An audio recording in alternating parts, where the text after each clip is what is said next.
So the news of the last 24 hours, which is a little bit dated from that time perspective because it was about 22 hours ago when it happened, is Sydir Mitchell has been separated from the LSU football program, dismissed, walked away, kicked off the team. However you want to phrase it, Brian Kelly today confirmed on the SC teleconference that he is no longer with the football program. So the terminology moving forward doesn't really matter. It's just that he's not part of the football program. And this was not stunning news based on what we've seen spring, summer, fall games. Okay?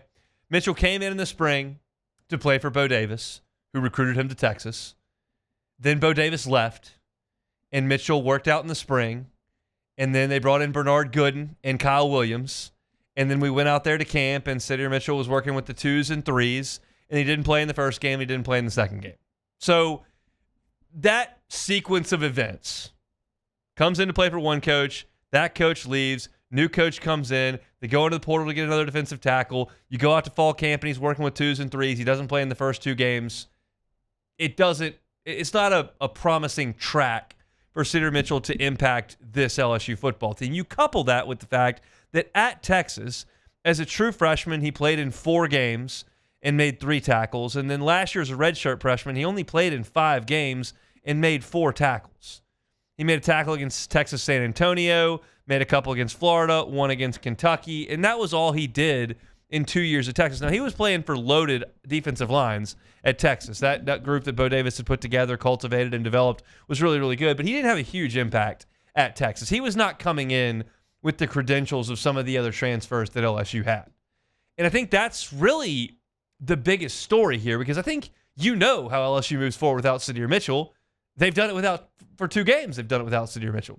He was not someone we counted on to be a big impact here. But he's a miss in this transfer portal class. There aren't a lot of them. Look at the defense. Bernard Gooden, he plays. He's an impact guy. On the edge, Patrick Payton, impact guy. Helped force a turnover in the game at Clemson. On the field against Tech, Jack Pyburn, impact guy. Jamari Butler, I know he got hurt on Saturday, but he's a guy that's going to play a lot. You look at the corners. Mansour Delane's your best corner.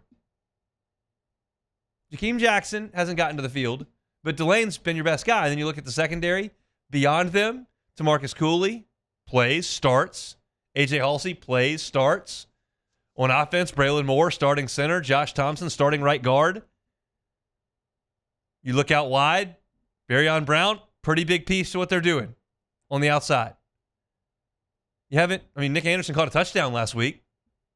I wouldn't suggest he's been a guy that we've seen a ton of in fall, but game 2, he scores a touchdown.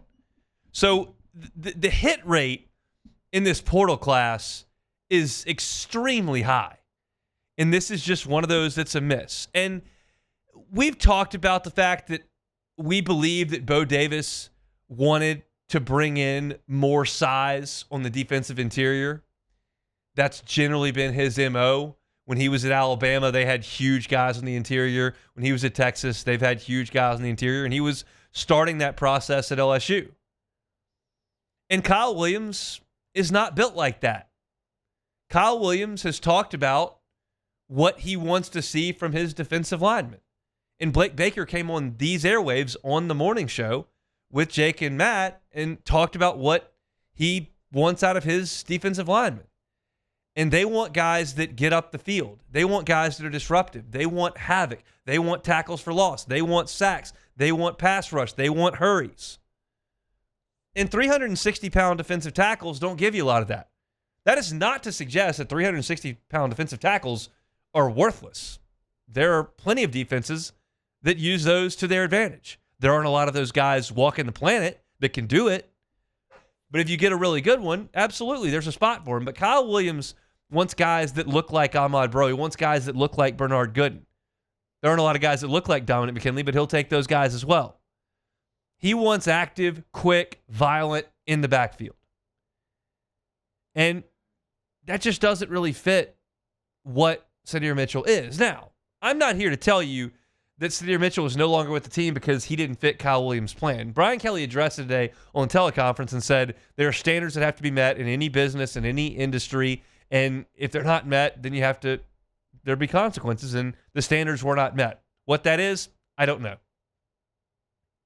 It's early in the school year. It feels like that is unlikely, but I'm not going to speculate on it. But the standards weren't met, so they're going to move on. But where that position over the last 3 years could not sustain any attrition, you've got depth now. Like when you lost Tank Guillory last year in week 2, it was a nightmare. You had to then take Gio Paez from the edge and put him down inside and keep him there. He was going to be versatile for you. You had to take Paris Shand, who was severely undersized, bring him inside to play. And those guys are great teammates and great Tigers and unselfish players. And they went down there and they handled their business. They weren't All-Americans. They weren't all-conference players. LSU wasn't a great defense last year, but they did what they were asked to do. But there's a difference between having undrafted players play out of position and quote-unquote do what they have to do and playing championship football. And championship football is not finding undrafted players to go plug a gap because that's what you got. Championship football is cultivating talent, developing it, building depth behind it, and dominating. And that's what LSU needs to strive for, and that's what they're far closer to today, even without Sydir Mitchell, than they were 2 years ago, than they were 3 years ago. They just fell apart on the defensive line in terms of recruiting, retention, development, and churning guys out. Like, yeah, you had 2 guys make the NFL. Mekhi Wingo made the NFL and made a roster, and Mason Smith made the NFL and made a roster. But when those guys were asked to play, you didn't have anything behind them. It was 2 years ago. They were it. That's not a way to play championship football either. Now, you've got Bernard Gooden. You've got Don McKinley. You've got Ahmad Bro. You've got Tank Guillory. You're getting snaps from a true freshman on this team at defensive tackle. I would suggest most LSU fans are not even aware at this point. It's only been 2 games, but are probably not even aware at this point that Walter Mathis, the freshman from Georgia, has played in both games. He played against Clemson, and he played against Tech. He's 6'2", 285 pounds, and he's in a great position because I just mentioned 4 upperclassmen who are productive players who were ahead of him, and he just comes in and gives you 8-9 snaps a game. That is a perfect spot for a freshman defensive tackle to be in. Not, hey, need you to come play now. Not, hey, defensive end, I need you to come now play inside because we had an injury. LSU is in a very, very healthy spot for this season with their defensive tackle group. Now, you're going to lose Jacobian Guillory after his 6th year, and you're going to lose Bernard Gooden. But you got Bro and McKinley, who were second-year players, and then you've brought in a crop of defensive tackles behind them, and Walter Mathis and Brandon Brown and Zion Williams, and you hope that those guys become the next, group of really good players. But that's a healthy way to put this thing together. So, yeah, it's disappointing anytime a player leaves the team, gets dismissed from the team, however you want to phrase this. And Sydir Mitchell is a big, big, big dude who was a 4-star recruit, who was brought on to help the University of Texas and LSU. Those are 2 big boy programs.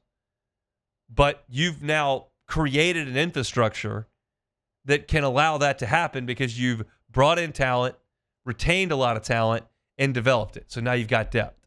So this is, to me, not an impactful thing at all for the 2025 LSU football season. There would have to be multiple more injuries or defections for this to be significant for this team. And that's a credit to what Bo Davis started, what Kyle Williams has done, and what the players that are still on the team have put into the bucket to this point. So, always disappointing when a college student, loses that kind of opportunity. We'll see what happens for Sydir Mitchell in the future. But for LSU, getting ready for Florida, getting ready for Ole Miss, getting ready for South Carolina, Alabama, Oklahoma, not really a story for this team because of the situation that position group is in right now. Hey, thanks for watching Hunt on LSU. Before you get out of here, do us a couple of favors. Hit that like button, leave your comments below, and subscribe to the channel for all your Fighting Tiger football talk. See you next time.